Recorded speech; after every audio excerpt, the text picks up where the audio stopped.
Welcome to Electric Lawn Talk. Stephen here with EcoMo. Got the boys with us tonight. Got Sean with Luminary Lawns. Got William with Live Sust. My man Jamar with the Peaceful Lawn and Garden down in Houston. Electron over in Lakeland, Florida. Got Sandy in Riverview, Florida. And I got Mr. Michael Reed in South Carolina. Hello, gentlemen. How is everybody this evening? Super fantastic. Doing very well. Yep. Wonderful. Doing great. Thank you. That's awesome, man. Hey guys, so interesting. So we've been ramping up our business. We're about 4 years into doing what we're doing. And we're talking about growing the business. Obviously, we've been growing the business each year, every year. And one of the things that I've really become aware of lately is a lot of missed opportunities with existing clients that we already have to upsell other services that we offer.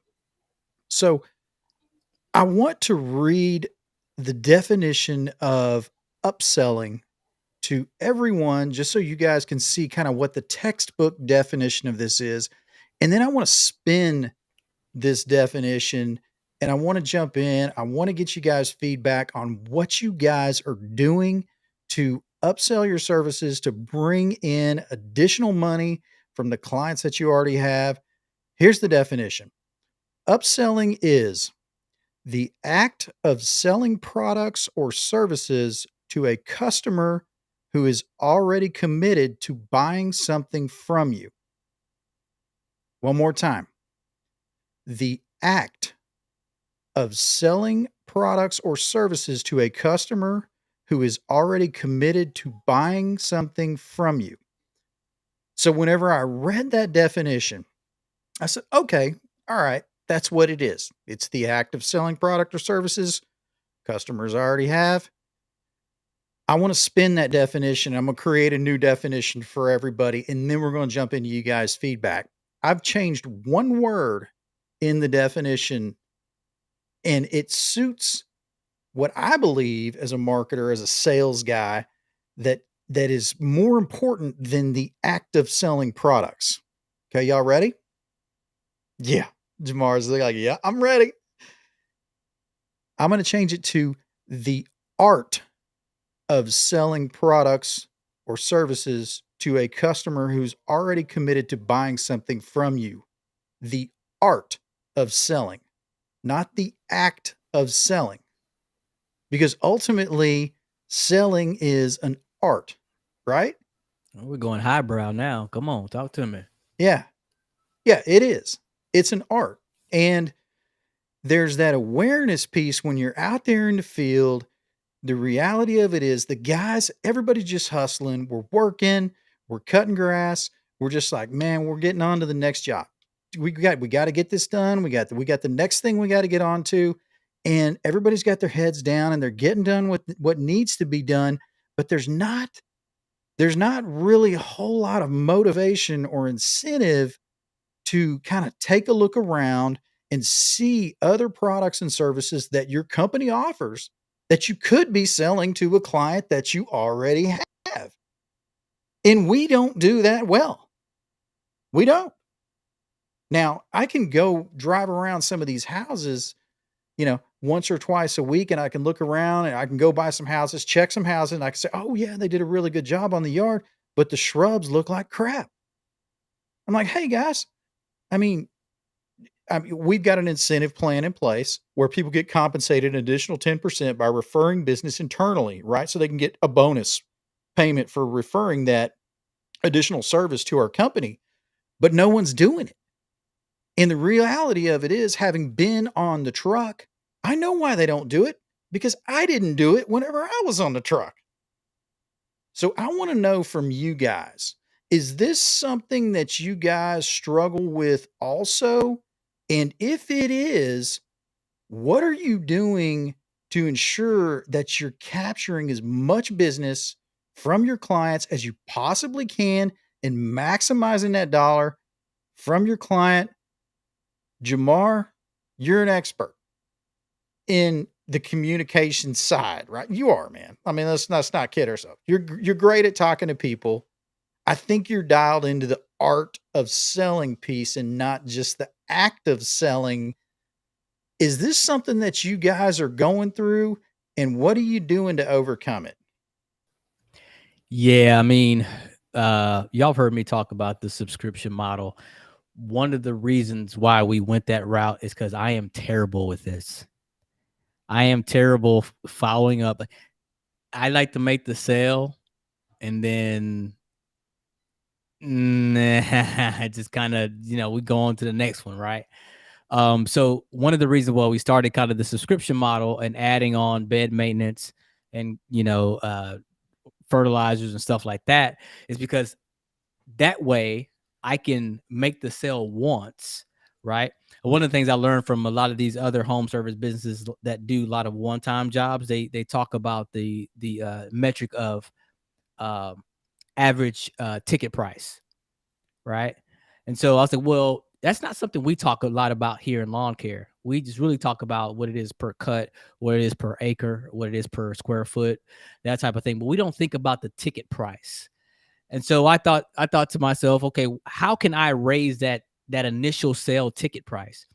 Because then it becomes an absolute multiplier, right? If you think that somebody that gives you $2,000 a year is going to stick with you for 5 years, that's a $10,000 sale. But what if, just what if, I can take that $2,000 a year and make it $2,500 a year or $3,000 a year, right? That then becomes a $15,000 sale, right? If we're thinking about the lifetime access to that. So to get to my point, one of the reasons we did that is because because I don't go back, and by the time it's time to get those shrubs pruned, it's already ugly. What if we can build that into their monthly subscription, into their monthly plan, to where it always gets a little bit of something every 2 weeks or every month or every week or whatever the case. I have some of them we go twice a week. They got a lot of plants, flowers, deadheads, stuff like that. And so that was the thing that I did for us, because even to this day, I have a hard time with going back and looking, and my guys are incentivized too. Right. Hey, man, you get $20 if we can get, if you see something, take a picture of it. And they do a good job of it, but it's not the same. And then the other thing that I've done, just so we can get this out of the way and let everybody else talk, is for our premium customers, we used to give everybody a discount for like going weekly.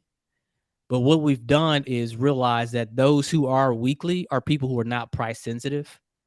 Right.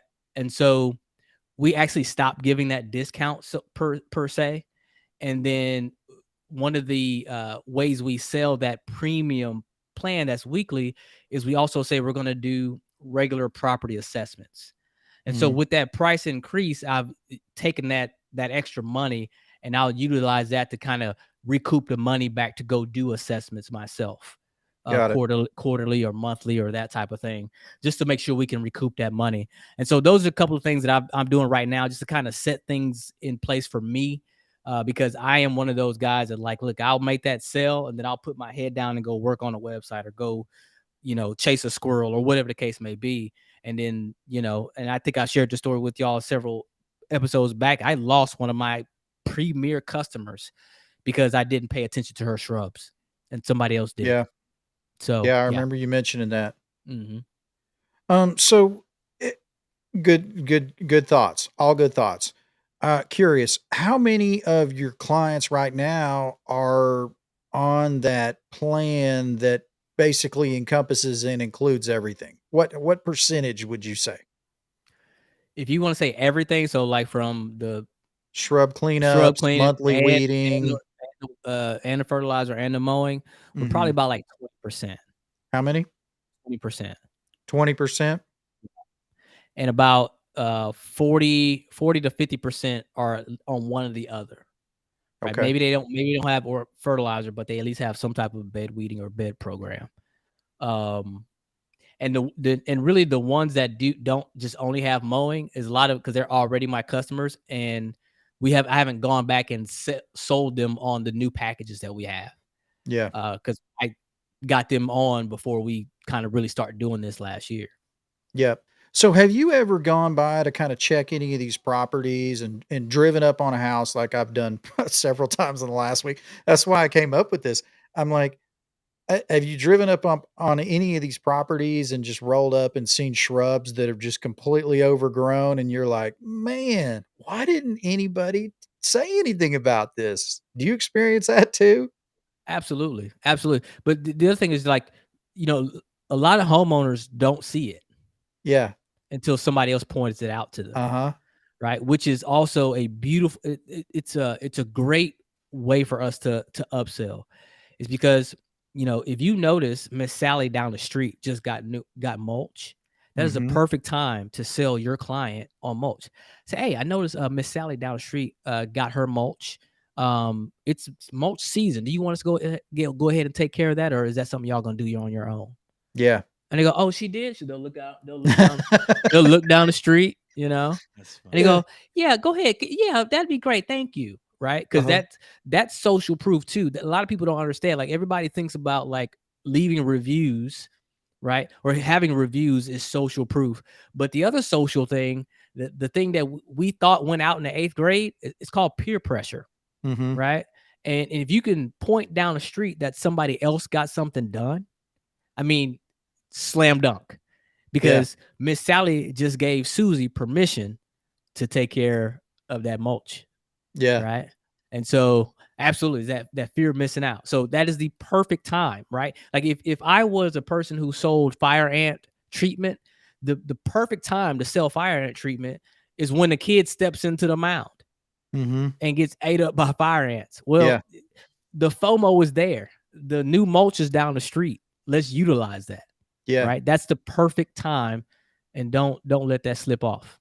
Yeah, that's a great point too, because I mean, ultimately, right? Sales is all about pointing to the pain, right? That's the deal. It's like you want to direct their attention to the pain, because then that way you kind of get into that empathy card, and you that's when you start bringing the business. Awesome points, man. Mr. Reed, up in South Carolina, what are your thoughts on this, man? You guys rolling up on houses and finding out there's all kinds of stuff you could be selling that you're not? Yeah, I think that's pretty normal. For most people, the challenge is, getting systems in place and getting the right incentives for you guys to help you sell that stuff. But I would say, you said it's the art. I would say I would define it as the habit of selling to your customers. Getting those systems in place and making it a habit for yourself and for everybody else. Because you really don't have to be that good at sales. All you got to do is just ask. And most of the time you'll get the sale because all we're doing when we go to the properties is we're looking for problems to solve, and we're just offering a solution to the customers. But we've tried to get, we're constantly trying to add things to encourage our staff to upsell more. One of those things is having a better software to be able to send the estimate, where you can have those upsells where customers can just check them off. And we use HoneyBook. I think you guys were talking about that with your CRM earlier. It's nice to be able to have an estimate where you can add on extra services, because like Jamar, we do 12 monthly payments, so it's pretty cheap. If somebody wants to add on fire ant control for the year, it might be 10 or 12 bucks, and it's much easier to sell it that way than this will be 120 bucks to come out and treat you for fire ants, and it's going to last a year. So things like that. This year we're going to we've tried this before, but we're going to start going to each property that signs up, and we're going to measure all the mulch beds and take pictures of the four sides of the house, so that we are able to, from the office, Ibrahim and the guys in Bangladesh can look at that, count the number of shrubs. We know the square footage of the bed, so we can go ahead and proactively send those estimates before they have to request them. So we'll have all that data that'll be stored on each customer, which will make that upselling a lot easier. But it's a big part of our business, and it's not only important, like Jamar said. Not only are you increasing the revenue from that customer in that year and increasing the transaction amount, but the more services you sell to a customer, the longer that customer is going to stay with you. So it's going to increase the lifetime value in that way as well. Because I think I might have shared with you guys a statistic that I heard was if you're only selling one service to a customer, the average lifespan of that customer is about 10 months. If you sell them 2 services, that goes up to about 3 years. And if you sell them 3 or more services, I think it jumped up to like 8 or 9 years. So, that just says, people don't like change. So the more you can offer a customer, the harder it is to replace you. And, the more likely that they're going to stay on with you for longer. So you'll be able to get that, all that extra money for a longer time. I love it. The habit of selling. Man, he just took my altered definition of it and just like swung it into this new thing. And That's what he you're does. 100% correct, man. The sod father. And yeah, absolutely. And that's a great point because you mentioned Honeybook, you mentioned systems, processes in place. Even if it's something, it could be something as simple as a checklist that a crew has when before they leave a job, right? So our guys are taking a before photo, they're taking an after photo, they're tracking their time when they're on the job, but we don't have a system in place that says, "Hey, make sure that you check this, and this before you drive away," and we make that part of the process, right? It's just not part of our process. So to your point, there's no habit, right? There's no habit in doing it. The guys, they might be incentivized by an additional 10% on a $50 markup project that's going to give them an extra $5 in their paycheck. That obviously all adds up over time, but maybe they just don't see it that way that, yeah, it's $5, man. I'm too busy. I got stuff to do, and they just keep kind of rolling through it. The habit. I love it, man. That's super, super input. Sandy, what are your thoughts on this, bud? Yeah, actually, this year is probably the best year for me to actually start to put this into play. I was able to take a lot from what Jamar was doing and a lot of different folks as well, as far as offering different options. To Mike's point, back in South Carolina, I was only offering one service, right? Mow, edge, and blow and go. And then obviously, if any services would come up, we would go through and, quote them out and hopefully get the sale. But something that I started to do differently this year and here in Florida is that now when I present a client with a quote, I present them with a lot of options. So you have your basic package, you have your premium package, and then some additional add-ons. And so far, I mean, most folks tend to go with the more premium package. And it's, because I'm giving them that option right there and then. So I don't have to upsell them later down the line. Hey, your beds are starting to look a little bit overgrown or unkept. Why don't we add that as a service? So that's just an example, right? So it's helping me start to make that one client. I don't want to call it a ticket item, but it just helps me allow me to provide them more services and a more seamless approach. So that's something that I'm focusing on heavily this time around is just being able to present them with options up front, packaging things together to allow them to pick what's going to work best for them. Mm-hmm. Great thoughts. And you ultimately, it brings me back to also a quote, and William, you're going to be on deck here because when we were talking in previous podcast about structuring our packages, right? What do those look like? William is that William Zimmerman school of thought is if you give people 3 options, they're going to choose at least the middle package. They're never going to choose the bottom package that has all those services. In your case, most people are choosing the premium package. Would you say that's pretty accurate, Sandy?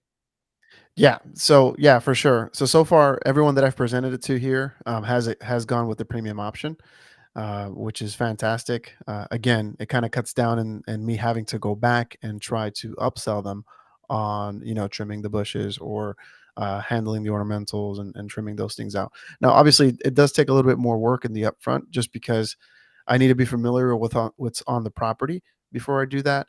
But a lot of these newer homes or newer developments, the package is pretty much the same for all the houses. They get, 2 palms and, a couple different bushes.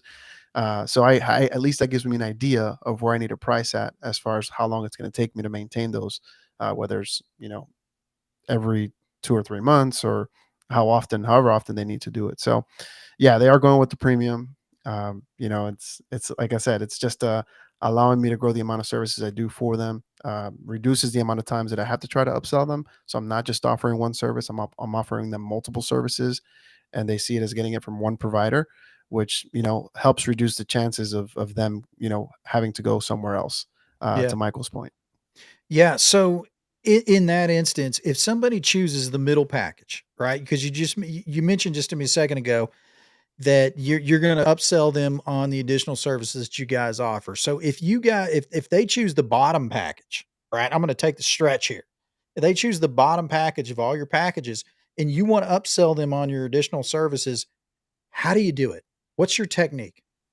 Hey, simply, because currently I'm still the owner operator, so I have I would say a sharper eye when it comes to finding opportunities to be able to upsell or finding, just opportunities in general when I'm on property. So I'm going to be looking out for these things, and I'm going to be educating and educating and educating the client as any opportunity I can get to educate them on, whatever's going on with their exterior landscaping, whatever it is.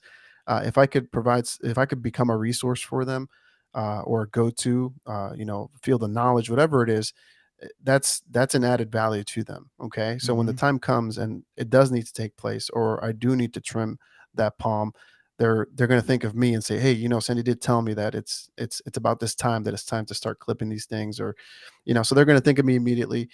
So it's just an easier transition. I'm already on site, so it's already an easy transition. But just I think educating them over time, pointing things out, being able to, snap a picture of something if you see that something's wrong, or something's overgrown, and just sharing that with them, and making the emphasis that I am paying attention to these things to ultimately get me to that sale, or just as an added package to their service. Yeah. I think my big takeaway there on your comment was 2 words, add value, right? As long Exactly, as you're adding 100%. value to the conversation, then likely you're closer to reeling in that additional business. Thanks, Sandy. William, what are your thoughts on that, man? When you guys go out there and somebody says, "Oh, I just want mowing," but you've got 5 different services that your company's offering. How are you going about either making these people aware of it, or how are you selling all the services that you offer to these people? You're muted. Let's turn on the mic. You beat me to my question, which was, how are you doing it? You teed it up great on we're having this problem, and even Jamar talked about it a little bit on the internal of here's how we're thinking about how we deliver it, or we need to follow up and incentivize our guys. And I was like, but how do we articulate it? But how do you Yeah. go back and sell to them? But like, so you find it, or you find that thing, and your guy sends you the picture, and then you have to go tell the customer about it. What are you going to do, and how are you going to do that? So Yeah. how are we doing it? We, like Jamar, building everything into the packages, which for us, even if they're at like a small, just mowing only, or middle package, the plan, because again, similar story, a lot of our existing customers weren't accustomed to this. It was a per mow price, or we told them, right, it was regular mowing, and they're like, well, what's my per mow cost? And it's like, well, it's a 35-week mowing season, and we cut 28 weeks out of the year here because it slows down in the summer. And from a sustainability perspective, we're not just going to show up and run the mowers around. Like it bleeds into, and we truly believe it. So taking the customers from that mindset of how much does it cost per cut, and how many times are you guys coming, to a package paid equally over 9 months, that itself has been a problem. Uh, Not a problem. And education, because most folks are buying their other things that way. Subscription services are moving to how more folks are digesting everything. Mhm. So put that challenge aside. Then how do we go upsell them?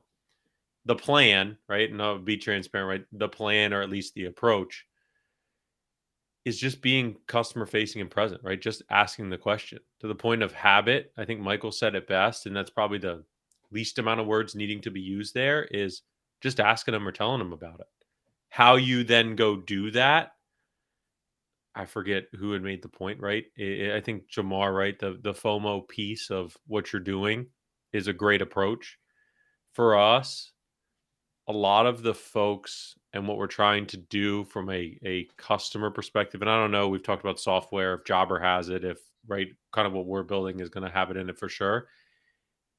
The way I describe it to a lot of my friends that don't understand why we're kind of getting into this business in general, getting back into this business is mowing someone's lawn is a Trojan horse to have a reason to talk to that person once a week, maybe 3 times a week if you do it right. We're coming, we showed up, hey, leave us a review. And we're not an annoying spammer that you're getting these random texts, hey, your car warranty's going bad and all this other stuff. We're doing a great job. They see a before and after, and we have a reason to reach out to them. So knowing and viewing, even if they're just a mowing customer, that's great because we already have their card and they're already with us. And the ability to sell that person something else is a hell of a lot easier than getting someone brand new. So what's our overall strategy? Getting as many people in the door as we can, even if it's at the bottom level, and then viewing mowing or any of the packages as our reason to continue to stay in front of them and give them something, educate them about something, or just say hello nicely, not annoying. We're not doing it every day, but especially when we hit the high season, I've got a reason to talk to you 3 times that you're not going to get it and be like, oh, William's messaging me again. It's like, oh, this is great. So if in one of those, it's like, and you do this a little bit in your programs of just, it's fertilization season, it's leaf cleanup season, it's other things are going on. That same approach can be applied to the customer directly. You just have to. So how I would boil that down, your guys come to you and say, hey, there's something, or maybe they don't, and it's seasonally for whatever time that may be, or you're seeing it other places. You work it into the communication path that you're already having with that customer. Because I think what most people don't do is even that, is have some communication path, right? We are leaps and bounds ahead just by communicating with a customer versus one of the ones we had join us last week, customers that came on board. It was like, oh yeah, last year I had to chase my guy down to give him money. And I told him he cut it 6 times and he said he cut it 8 times. And neither one of us really could remember because we didn't have a great records of what it was. And I was traveling and we were on vacation. So maybe a big long soapbox you opened up of how are we gonna do it? We're already communicating with them. We just got to be able to include that in the communication and just demystify that to say, I have a legitimate reason to keep talking to you. I'm going to keep leaning on that. And I'm going to do it in a way that gives you value, but also gives me the ability to ask you for something in return. Mm-hmm. Yeah, that's excellent. Great points. The staying top of mind, it is a great point. And as I mentioned a couple podcasts ago, that's one of our initiatives, right? Going into this year was making those cold calls, right? Making, 10 cold calls per day to the existing clients that we already have. Or they're not necessarily cold calls. I guess it'd be warm calls, right? Because they're already a client, but also making some cold calls to some leads that we have and just kind of staying top of mind, keeping that communication out in front of everyone. You mentioned we're pretty good about marketing as a company. Ecomo is. We're always pushing out constant contact emails. We're offering up. That's right. Because I got an email from you. I almost contacted you to, hey, hook me up with some fertilizer in my lawn. You beat me to it. I've been getting a few too, actually. They are fantastic. I was like, man, can you change the logo real quick? Hey, you can change it. I'll send it to you, and you just put your name on the top and make it your own. How's that? Yeah, no problem with that. Well, wait, Steven, but think about that for real, right? Like you crush it in marketing, and obviously with Lawn Pro and what you're doing. Having it's like there's 2 different problems to solve. Knowing that there's something the customer might need to upsell for them, just in like general observing the lawn and seeing it. And that could even be done because I think you even have the guys take a picture of the front, which doesn't give you everything, but a picture of when it's done. The same exact thing that's happening on just the marketing plan and in general. That's kind of bigger initiatives 3 or 4 times or 8 times a year, whatever it is, right? The mosquitoes, the mulching, whatever else needs to be. That same thing can go to the customer of maybe even this post-COVID, putting it on them a little bit. Like they want to have the handheld and Jamar, right? Peaceful. We got it. We got it taken care of for you. But opening that line of communication to say anything else you need help with. Like, we do a lot, and we're not going to scream all the different services at you, but like, how can we help you? If it's not us, I'm sure we know someone, because all of us have that. The areas we're not going to take on, the insurance we're not going to get to climb trees, the other things we're not going to do. And we talk to our guys like, anyone ask you for anything, tell them if we don't do it, we will help you find someone to do it. Uh-huh. I want to be, and whether that's we actually sub it out, we refer it, we take a little bit off the top, or we just say, hey, talk to this guy because we love him and trust him and have a great relationship. Figure all that out later. The customer doesn't need to know any of that on the back end. They just need to know you need anything outside. We believe sustainability, we got you, right? Same thing, right? Eco mode, which you believe peaceful, we got you covered, right? As long as the customer knows that, whether your guys are finding it or whether you're going to them and asking, saying, opening the door at least to say, what can I do? I think that's maybe demystifies it even for you a little bit of facing that challenge. You already got it, right? You already got it. Yeah. Good points. Sean, what are your thoughts? This is great. No, I couldn't agree more. You know, we definitely missed a lot of opportunities last season by not upselling enough of our customers or making them aware, I guess, even that we offer different services. You know, as I really started diving more into our client base this off season, I realized I think we were up well over 150 customers last year in total, and just a lot of them were buying one service from us. And as I started, digging a little bit deeper, reaching out to a few of them, I started realizing that many of them didn't even realize that we offered the other services that we had. I had this one lady, one of our fertilizer customers for the last couple of years. I reached out. I happened to call her. I don't even remember how the conversation started, but she mentioned an issue with the company she had doing her mowing last year, and I said, "Oh, well, we can help you with that." Oh, I didn't even know you did that. I thought it was a separation of church and state with mowing and fertilization.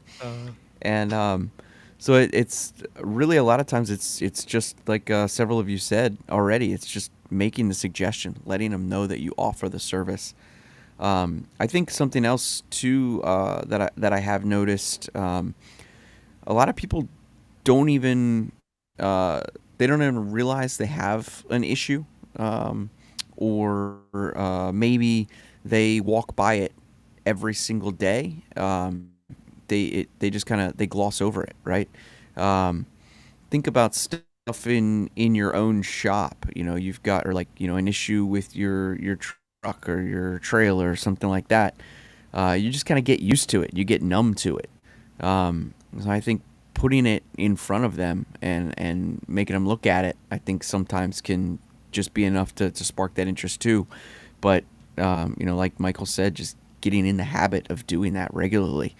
So one of the things that we're going to be working on this year is, we're training our employees right from the beginning as they're going around the properties to be looking around for opportunities, for things that need work, things that are standing out to them. And they're tasked with taking a picture of those things, sending them to me, and then I can circle back. I can either have, if it's something simple, I can have them shoot a video or take a better picture of it while they're there.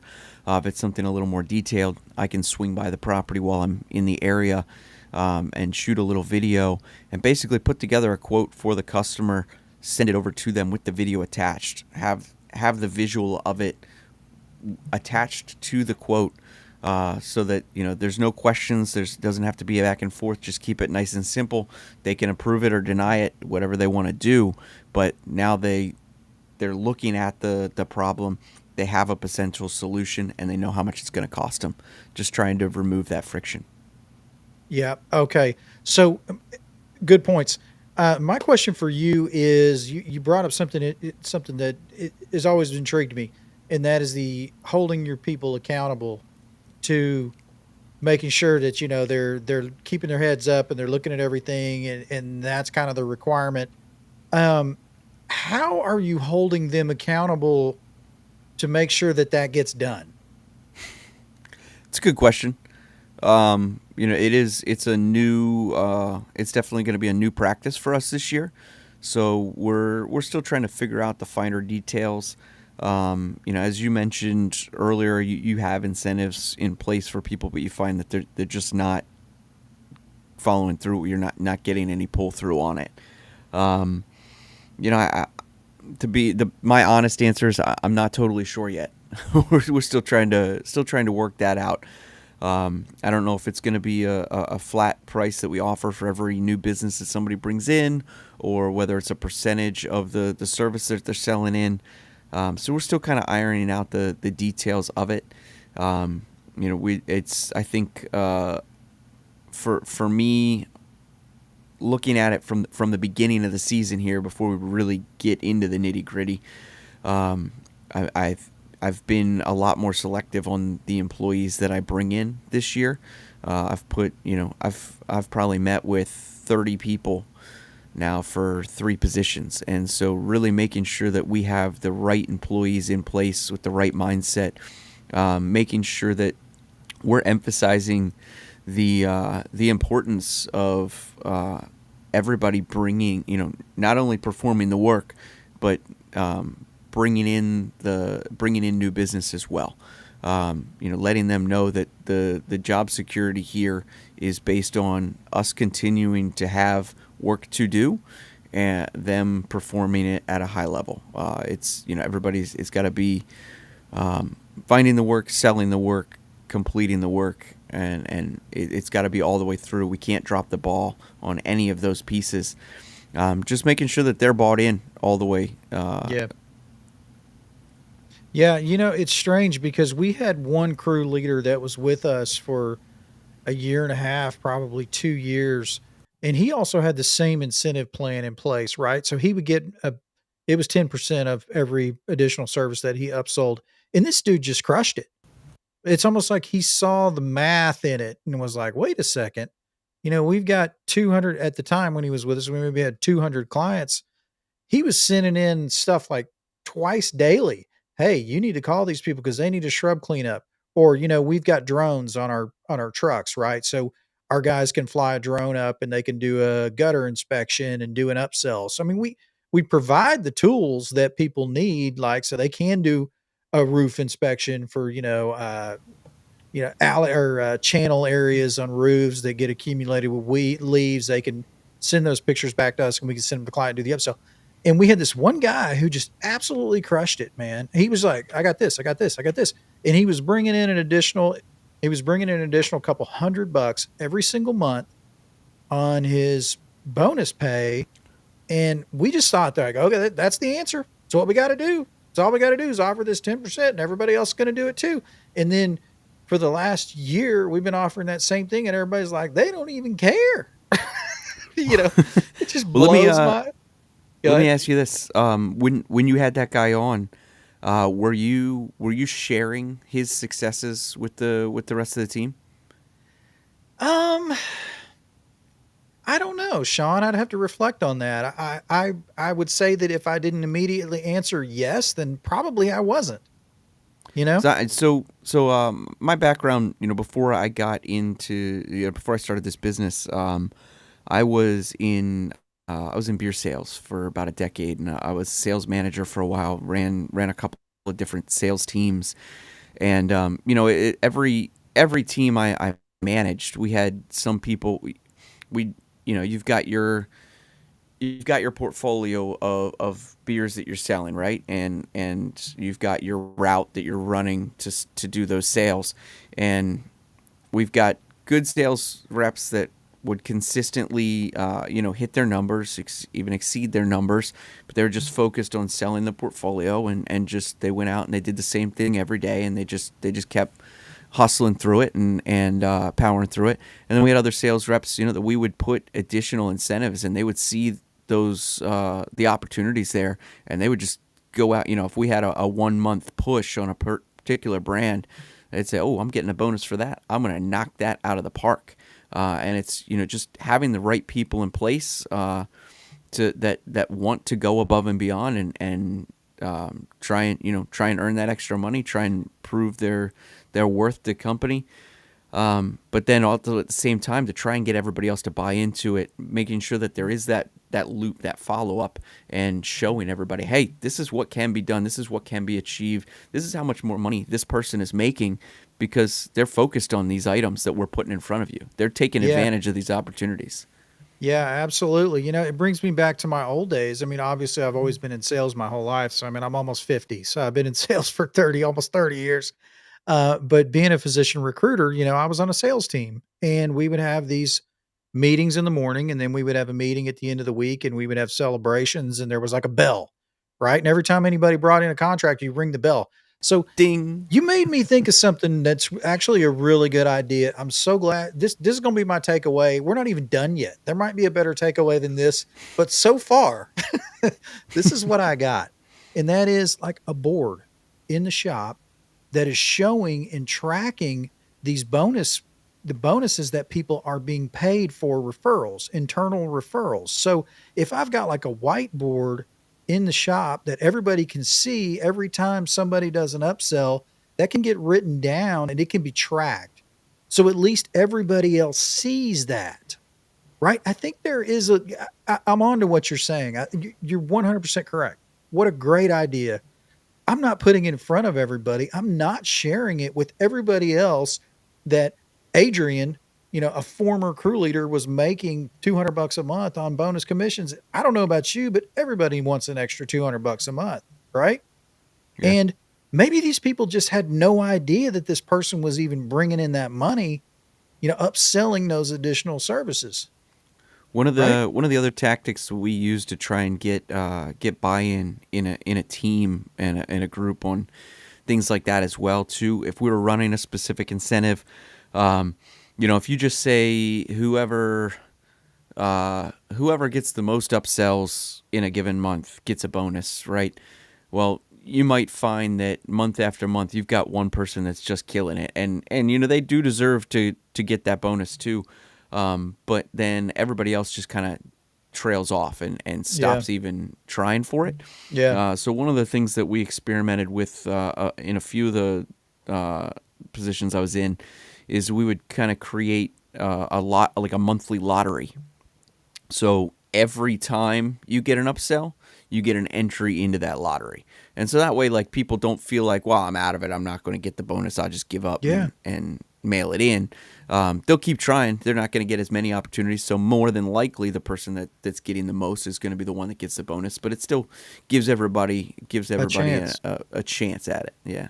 Yeah, I like it. So it's almost like having a fishbowl, and every time anybody closes a deal, you're getting a ticket and you're writing your name on it and you're putting it in the bowl. And then at the end of the month, you're drawing from the bowl. And he who has the most referrals has the most tickets in the bowl, but everybody's got a chance. Yeah. I love it, dude. That's awesome. Hell yeah. I'm a fan.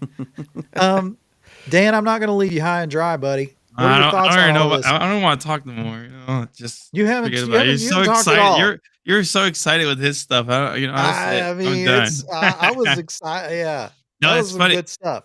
Yeah, so I think I saw something the other day. I think I was talking to my wife about it. I think sales guys like to show off their rewards or awards, not rewards, awards more than they like to show off their money. So Yeah. just something to think about. Sure. Some of those guys like awards. Oh, I got I sold the most or XYZ and got this certificate or whatever. It's something Yeah, I've got a few presidents clubs. Yeah, Just there you saying. go. There you go.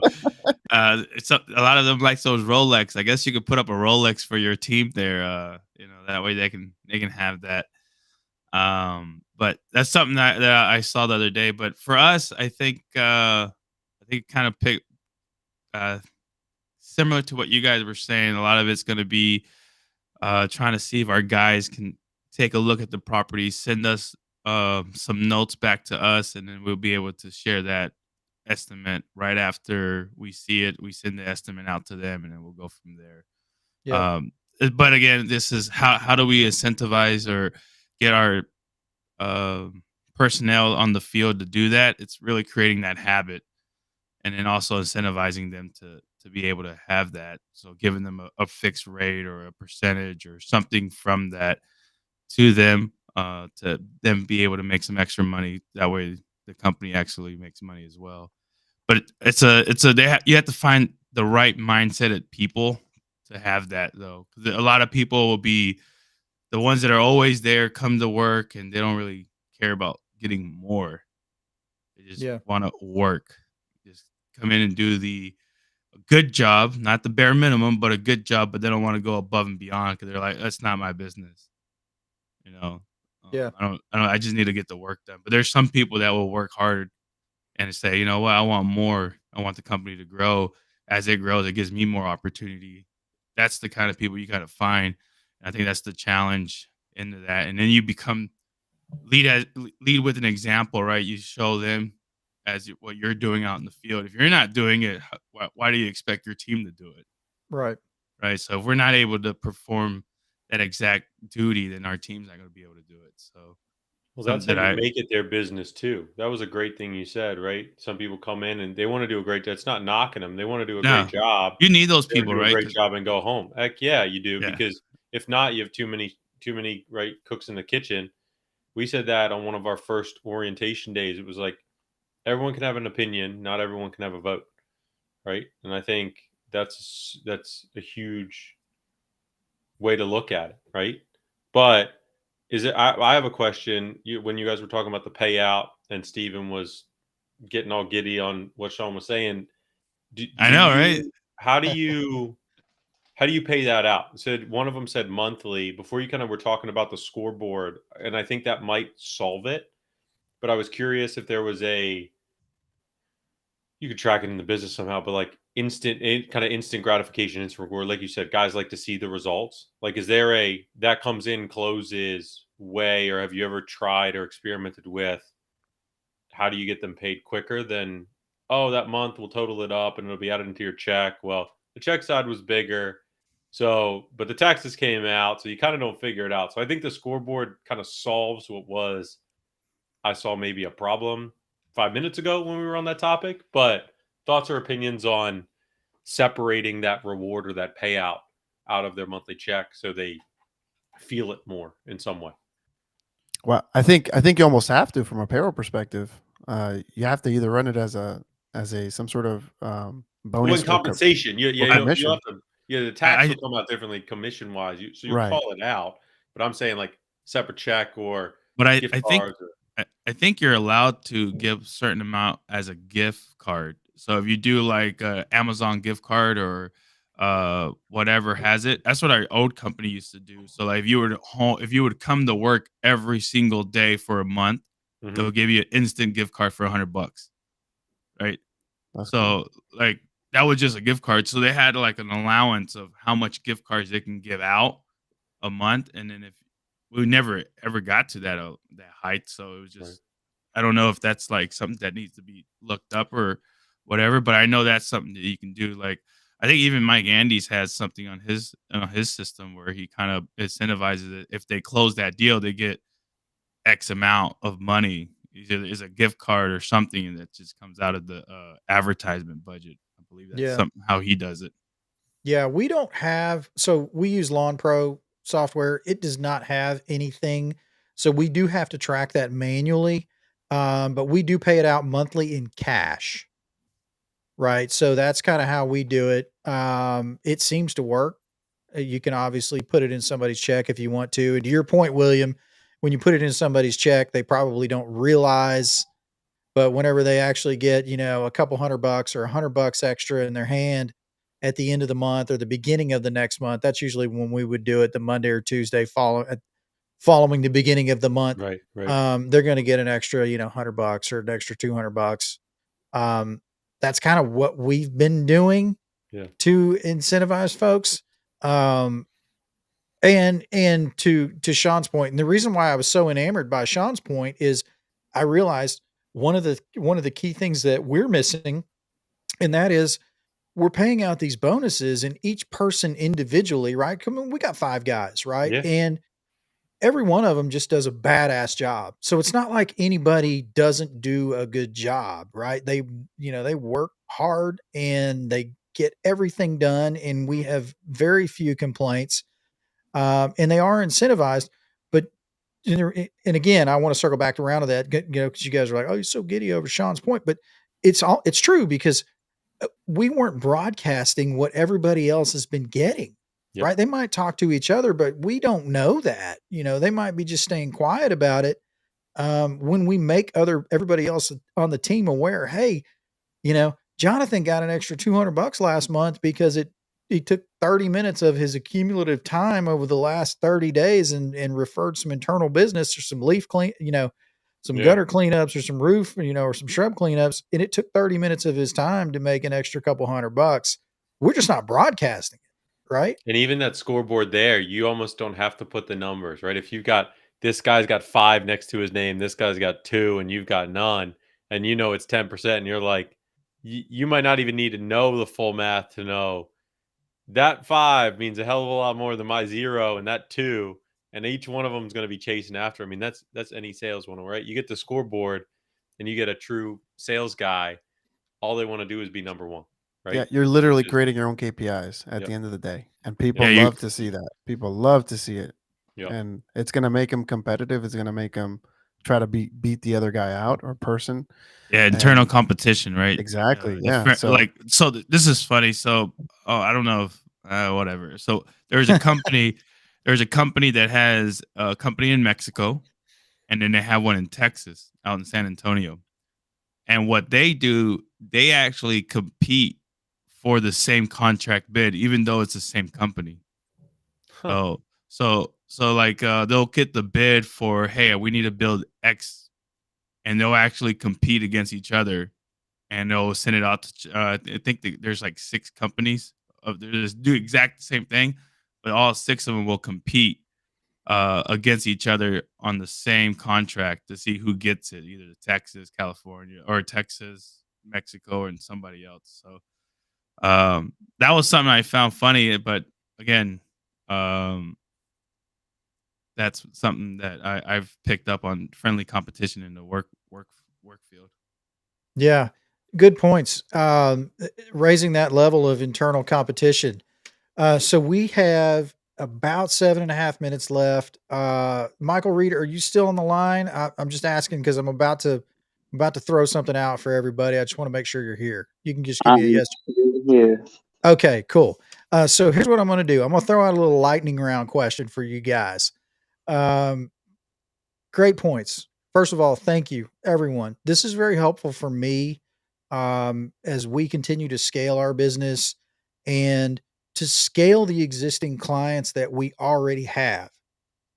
It's almost like our big charge has been going out to find new clients to grow the business. And the reality of it is, we've got enough clients already to where we could probably triple the business that we have if we just marketed and sold the services that we already offered to the clients that we already have.